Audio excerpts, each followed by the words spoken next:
कांग्रेस के प्रवक्ता जो कर्नाटक में अस्तित्व की लड़ाई कांग्रेस लड़ रही है, इस बार कहा जा रहा है कि इस बार कर्नाटक में कांग्रेस बाजी में मार ले जाए। लेकिन नीरज मिश्रा जी, कहना अलग बात है कि कांग्रेस बाजी मार ले जाए और करके दिखाना और बाजी को जीत कर दिखाने वाले को ही बाजीगर कहा जाता है। भले ही आरक्षण का मुद्दा जितना भी आप लोग कैश करने की कोशिश करें। नाम तो सुना होगा आपने गाने का। प्रीति जी, मैं आपको याद दिला दूं, आज जहां मैसूर में प्रियंका गांधी जी ने आज भाषण दिया, हम लोग जब भारत जोड़ो यात्रा कर रहे थे तो हमने दिवाली उसी मैसूर में मनाई थी।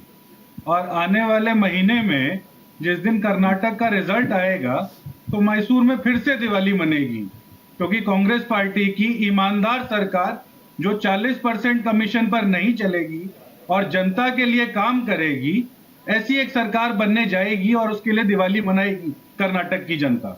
जहां तक रही रिजर्वेशन की बात, तो मुझे बड़ी हंसी आई और आश्चर्य हुआ कि देश के गृह मंत्री सरे बाजार हजारों लोगों के बीच में कैसे झूठ बोल सकते हैं। उन्होंने कहा कि उन्होंने मुस्लिम आरक्षण खत्म किया और वोकालिगा, SC, ST, लिंगायत समुदाय को 2-2% इन्होंने आरक्षण दिया।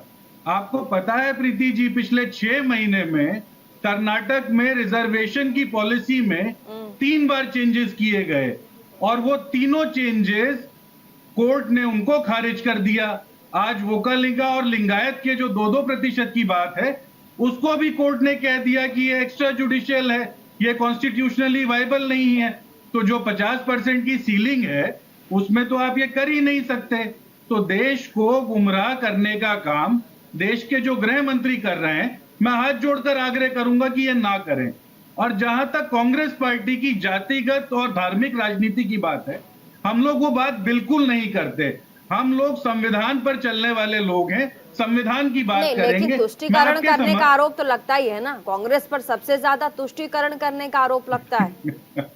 प्रीति जी, ये तो कहना सूट करता है लोगों को इस देश को 75 मुझे तो साल नहीं कह में। रहे हैं, मुझे तो नहीं कह रहे हैं। नहीं, मैं आपको नहीं प्रीति जी, आपको नहीं कह रहा। हाँ। मैं तो उन लोगों को कह रहा हूं जो शायद पढ़ते कम है और ये इस बात को कम समझते हैं कि आज देश 75 साल में अगर नंबर 1 बनने के पायदान पर खड़ा है तो उसमें सबसे बड़ा योगदान देश की जनता और कांग्रेस पार्टी के नेताओं का है।